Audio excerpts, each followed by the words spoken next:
Bonjour à tous et bienvenue dans cette nouvelle vidéo. Aujourd'hui on va parler de Star Wars.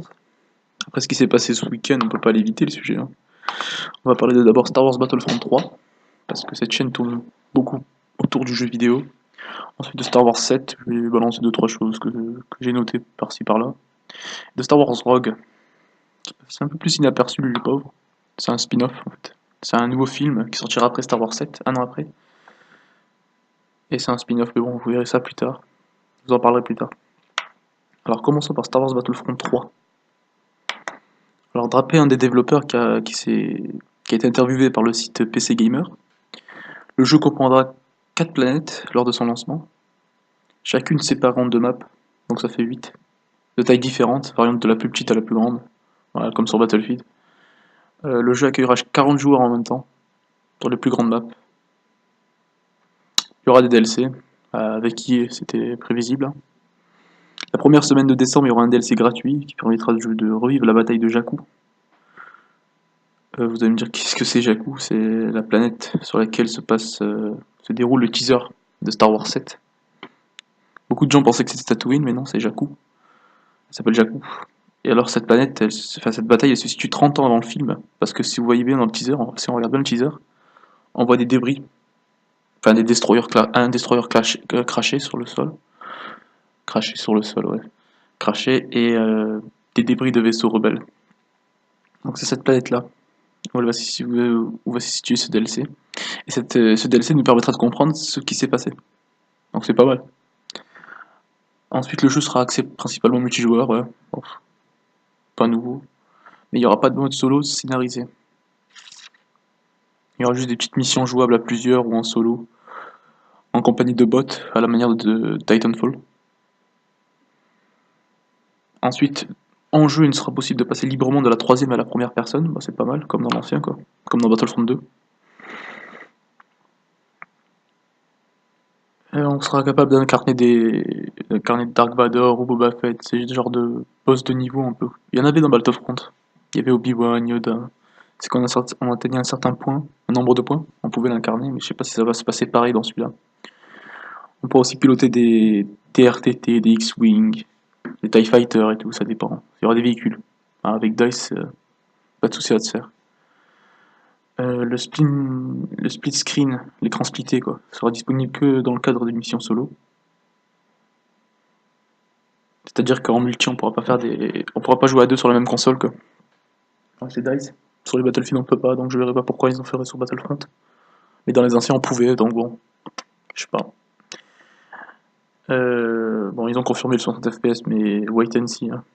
On verra. 60 FPS.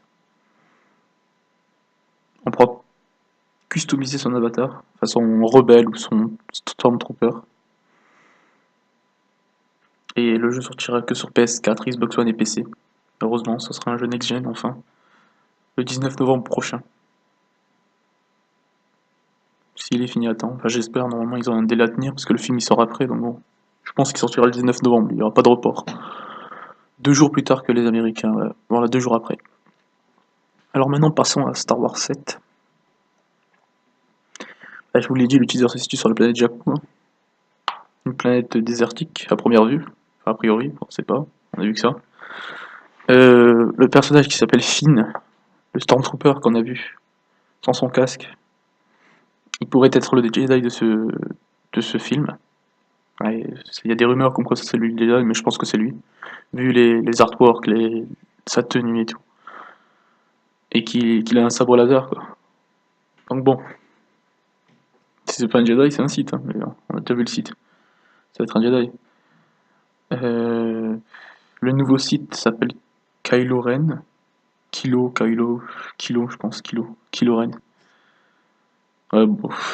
Par contre, son casque, je le trouve super, je le trouve stylé quand même, hein. Ils ont voulu faire un nouveau Dark Vador avec son masque, son casque, mais bon, Dark Vador c'est Dark Vador. Elle sera au-dessus. Et le nouveau droïde, le petit droïde là qu'on va rouler, la petite boule, s'appelle BB-8. BB-8, English. Bon, ouais, il ne fera pas oublier R2D2 lui aussi, hein. C'était tout ce que j'avais à dire sur Star Wars 7, hein. On n'apprend pas grand chose avec le nouveau teaser. On voit juste Ça, c'est plus visuel quand on voit juste les nouveaux Stormtroopers comme ils sont. Y a pas grand chose qu'à changer à part le casque, hein. Puisque dans le premier teaser, on avait déjà vu Kylo Ren. Kilo. Putain, j'arrive pas à le dire, hein. Kylo Ren. Il a un blast pété, on est d'accord. Moi j'aime pas trop. Finn aussi, j'aime pas trop. Comme, je sais pas, on verra. Maintenant Star Wars Rogue, c'est là qui est le plus intéressant parce que c'est un Star Wars différent des autres. C'est un spin-off qui se situera entre le 3 et le 4ème. Entre la revanche des Sith et la Nouvelle Espoir. Et qui nous expliquera comment les rebelles ont réussi à voler le plan de l'étoile noire. Dans ce film, il n'y aura pas de Jedi ni de Force. Ça sera juste un simple film, un film de guerre, quoi, avec des soldats rebelles qui se préparent à partir en guerre face à l'Empire. Il y a une grosse équipe derrière, une équipe qui a travaillé sur Il faut sauver le soldat Ryan, Prometheus ou encore Zero Dark Thirty. Donc bon, c'est du solide. D'après le réalisateur Gareth Edwards, Rogue One vise un plus grand réalisme que les précédents Star Wars. C'est-à-dire qu'il sera un peu plus sombre, plus réaliste. Parce que ouais, il n'y a pas de Jedi, il n'y a pas de force, il n'y a pas de pouvoir magique, donc bon. Ça peut être un film de guerre banal avec l'armée américaine ou enfin, un film de guerre actuel comme American Sniper ou quelque chose comme ça. Voilà. Et on apprend aussi que parce qu'il y aura plusieurs spin-offs de Star Wars à Disney, seront regroupés sous le nom de Anthology. Star Wars Anthology s'appellera. Enfin, celui-là s'appelle Star Wars Rogue One, ils ont tous un nom, mais la trilogie qui les regroupera s'appellera Anthology. Voilà. Et, je vais rester un peu plus longtemps pour parler de ma chaîne, alors ma chaîne tournera un peu plus, elle tournera autour du high-tech, pas du high-tech, des news high-tech, des jeux vidéo, surtout des jeux vidéo, du cinéma et des séries. Tout ce qui est geek un peu. Ce qui me passera pas la tête en fait, ça sera un peu ma personnalité, mes centres d'intérêt. Voilà, voilà. Donc j'espère que vous avez apprécié. Si postez un commentaire si vous avez quelque chose. Voilà. Postez-moi un commentaire pour m'aider à progresser parce que je sais que là, voilà, c'est le début. Je suis pas encore à l'aise, ça se voit, ça s'entend surtout. Mettez un like si vous soutenez. Moi, je vais pas vous forcer, hein. Vous êtes des grands garçons. De grandes filles, je sais pas. Bon, allez, à la prochaine.